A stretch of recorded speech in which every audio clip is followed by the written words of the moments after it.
രാവിലെ നല്ല ദോശയും ചമ്മന്തിയും കഴിക്കാനൊരു കൊതി. പക്ഷെ നിർഭാഗ്യവശാൽ മൂന്നാമത്തെ ദോശയിൽ ഗ്യാസ് തീർന്നു. പോരാത്തതിന് സൺഡേയും ഇക്കാണെങ്കിൽ നാട്ടിലും പോയി. പിന്നെ ഒന്നും നോക്കിയില്ല, വീട് പൂട്ടിയിറങ്ങി. ഒരു 100 മീറ്റർ അടുത്ത് നമുക്കൊരു ഇഡ്ഡലി ഷോപ്പ് ഉണ്ടാവാറുണ്ട്. പിന്നെ കഷ്ടകാലം വരുമ്പോൾ എല്ലാം കൂടി ഒരുമിച്ചാണല്ലോ വരിക, അവിടെയും ഇല്ല. അങ്ങനെ നടന്ന് നമ്മൾ ആബിദ ഹോട്ടൽ വരെ നടന്നു. അവിടുന്ന് 4 ഇഡ്ഡലിയും പെറുക്കി പോന്നിട്ടുണ്ട്. അങ്ങനെ ചട്നി ഉണ്ട്. പിന്നെ ഈ ഒരു ഇതെന്താണെന്ന് എനിക്കറിയില്ല, ചമ്മന്തി പോലെ ഉണ്ട്. ആകെ ഒരു ക്വാണ്ടിറ്റി തന്നെ ഉണ്ടായിരുന്നുള്ളൂ.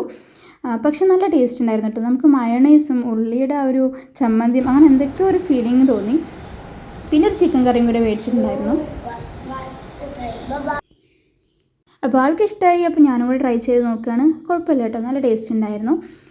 3 കൂടെ കൂട്ടിയിട്ട് ഞാൻ കഴിച്ച് നോക്കി, ടേസ്റ്റ് ഉണ്ടായിരുന്നു. പക്ഷേ ചിക്കൻ എനിക്ക് അത്ര ഇഷ്ടമായില്ല, കുഴപ്പമില്ല. അങ്ങനെ ഉച്ചയ്ക്ക് നമ്മളൊരു ഫ്രണ്ടിൻ്റെ വീട്ടിൽ നിന്ന് ഫുഡ് കഴിച്ചു. പിന്നെ ഈവനിങ് ആയപ്പോൾ ഒടുക്കത്തെ വിശപ്പ്. അപ്പോൾ നമ്മൾ സൊമാറ്റോ വഴി ഒരു പ്ലേറ്റ് ഷവർമ കൂടെ ഓർഡർ ചെയ്തിട്ടുണ്ട്. കുഴപ്പമില്ല, നല്ലൊരു ടേസ്റ്റ് ഉണ്ടായിരുന്നു കേട്ടോ, നല്ല ക്വാണ്ടിറ്റി ഒക്കെ ഉണ്ടായിരുന്നു.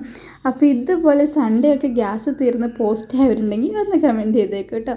അപ്പോൾ അടുത്ത വീഡിയോയിൽ കാണാം. Okay, by.